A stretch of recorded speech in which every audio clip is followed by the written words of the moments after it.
경남 양산시 석계동 괴담. 저주받은 산길. 경남 양산시 석계동은 한적하고 조용한 마을이다.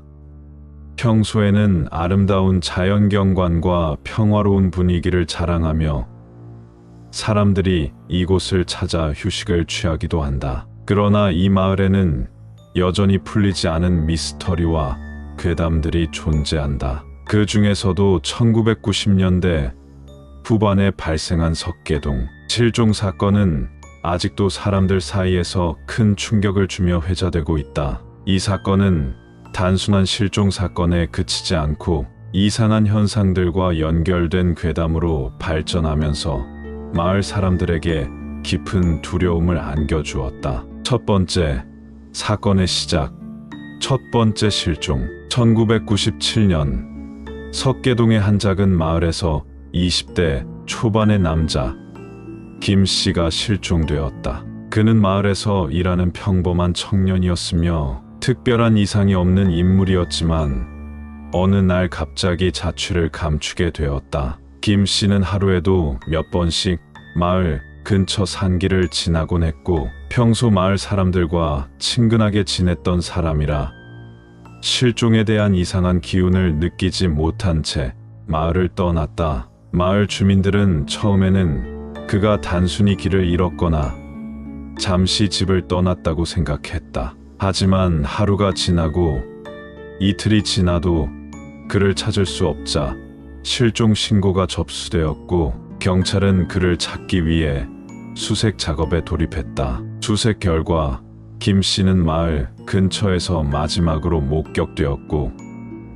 그의 마지막 행방은 산길을 지나던 중이었다. 경찰은 산길을 중심으로 수색을 이어갔지만 김 씨의 흔적은 아무리 찾아도 발견되지 않았다. 그가 마지막으로 지나간 그 길은 기이한 침묵에 묻혔고 실종 사건은 점차 미스터리로 변해갔다. 마을 사람들 사이에서는 이 사건에 대한 불길한 예감이 퍼져나갔다. 두 번째, 이상한 소리와 그림자. 첫 번째 단서. 김 씨가 실종된 후 마을 사람들은 밤마다 이상한 소리를 듣기 시작했다. 특히 실종된 남자의 집 근처와 산길을 지나던 이들이 말한 도와줘, 여기 있어 와 같은 흐느끼는 소리는 마을 사람들에게 큰 불안을 안겨주었다. 처음에는 그저 바람에 실려오는 소리라고 생각했지만 점점 그 소리가 지속적이고 일정한 패턴을 가지게 되면서 사람들은 더 이상 단순한 우연이라고 보기 힘들었다. 도와줘라고 들리는 목소리는 항상 밤 11시가 넘은 시각에 들려왔고 그 목소리는 산속에서 울부짖는 듯한 여자의 소리로 변하기도 했다. 이에 마을 주민들은 산에서 뭔가 이상한 일이 벌어지고 있다고 느끼기 시작했다. 한 마을 주민은 산길을 지나가던 중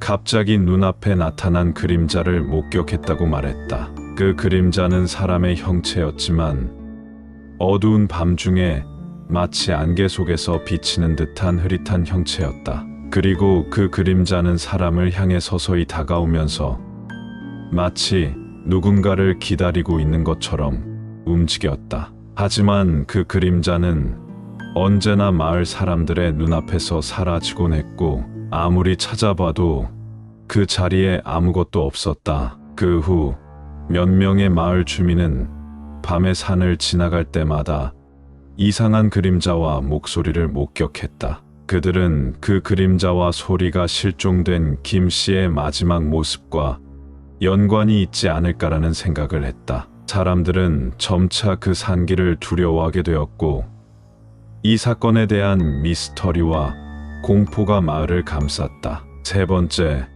두 번째 실종. 두 번째 피해자. 실종 사건이 일어난 지 몇 달 후 마을에서 또 다른 실종 사건이 발생했다. 이번에는 40대 남성이었고 그는 이웃 마을로 가던 중 돌아오지 않았다. 경찰은 두 번째 실종 사건과 첫 번째 실종 사건을 연결 지으려 했지만 여전히 그 사이에 확실한 연결점은 찾을 수 없었다.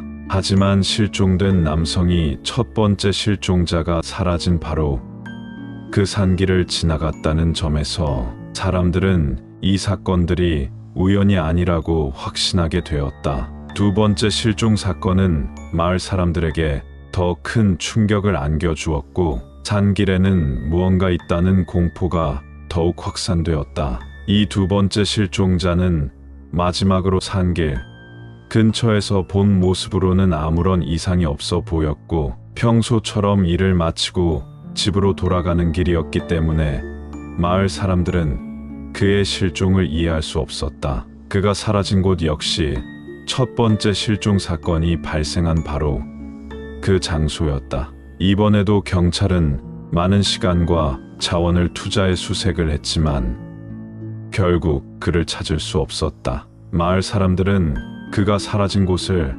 저주받은 산이라 부르기 시작했고 실종된 사람들의 행방을 풀 수 없다는 점에서 더욱 불안감을 느꼈다. 그리고 그 산길은 불길한 장소로 여겨지기 시작했다. 네 번째, 마을 전설 돌아온 사람은 없다. 두 번째 실종 사건 이후 석계동 마을에는 이상한 전설이 퍼지기 시작했다. 마을 사람들은 실종된 사람들이 어떤 형태로든 돌아온다고 믿었지만 돌아온 이들은 전혀 예전과 같지 않았다는 이야기를 전했다. 그들은 몸이 쇠약해지거나 정신적으로 불안정해져 돌아온다고 했다. 어떤 사람들은 산에서 무언가를 보았다고 주장했지만 그들이 본 것에 대해 아무도 말하려 하지 않았다. 어떤 주민은 산에서 의식을 잃고 쓰러져 있는 자신을 발견했다. 그 주민은 몇 시간 후 깨어났지만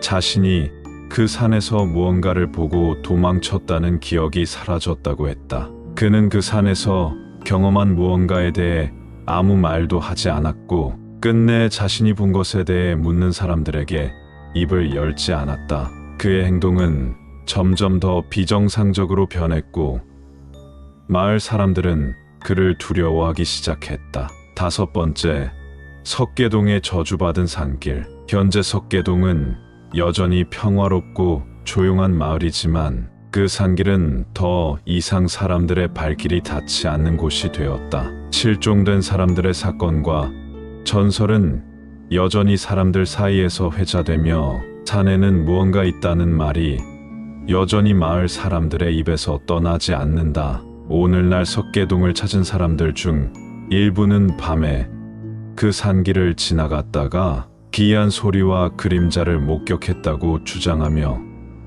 그 산을 두려워한다. 도와줘와 같은 목소리나 희미하게 떠오르는 불투명한 형체의 그림자는 여전히 그곳에 살고 있다는 믿음을 갖게 만든다. 그 산은 마치 과거의 영혼들이 아직 떠도는 장소처럼 여겨지며 지금도 섬뜩한 기운을 내뿜고 있다고 말하는 사람도 있다. 마을 사람들은 그 산을 절대 넘지 말라고 경고하며 산 속에는 아직도 우리가 모르는 무언가가 있다는 말을 잊지 않는다. 석계동의 산길은 이제 단순한 등산로가 아니라 기이한 현상들이 일어나는 신비한 장소로 기억되고 있다.